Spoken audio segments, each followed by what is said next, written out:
दुर्गा सप्तशती 7वां अध्याय प्रारंभ। चंड मुंड का वध। मैं मातंगी देवी का ध्यान करती हूँ। वे रत्नमय सिंहासन पर बैठकर पढ़ते हुए तोते का मधुर शब्द सुन रही हैं। उनके शरीर का वर्ण श्याम है। वे अपना एक पैर कमल पर रखे हुए हैं और मस्तक पर अर्धचंद्र धारण करती हैं तथा कलहार पुष्पों की माला धारण किए वीणा बजाती हैं। उनके अंग में कसी हुई चोली शोभा पा रही है। वे लाल रंग की साड़ी पहने हाथ में शंखमय पात्र लिए हुए हैं और उनके बदन पर मधु का हल्का हल्का प्रभाव जान पड़ता है और ललाट में बिंदी शोभा दे रही है। ऋषि कहते हैं, तदनंतर शुंभ की आज्ञा पाकर वे चंड मुंड आदि दैत्य चतुरंगिणी सेना के साथ अस्त्र शस्त्रों से सुसज्जित हो चल दिए। फिर गिरिराज हिमालय के सुवर्णमय ऊंचे शिखर पर पहुंचकर उन्होंने सिंह पर बैठी देवी को देखा। वे मंद मंद मुस्कुरा रही थीं।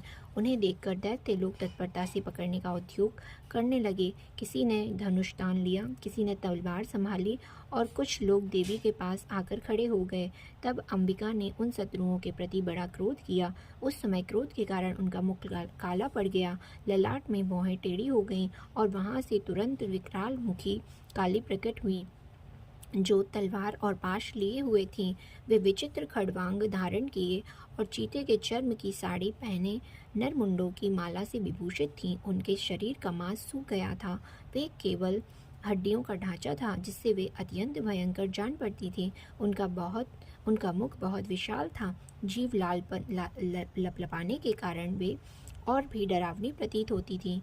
उनकी आंखें भीतर को धसी हुई और कुछ लाल थीं।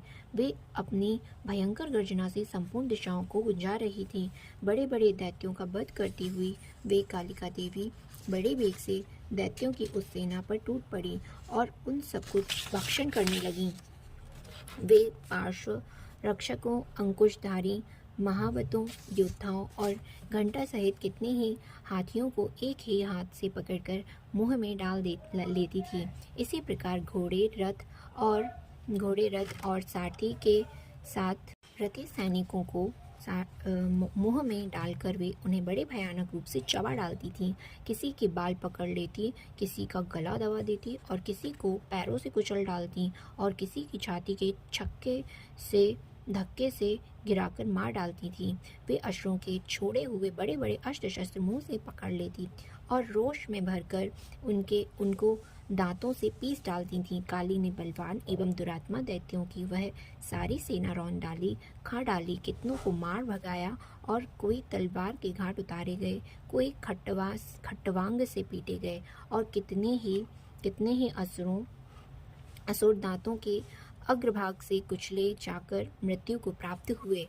इस प्रकार देवी ने अश्रों की उस भारी सेना को क्षण भर में मार गिराया।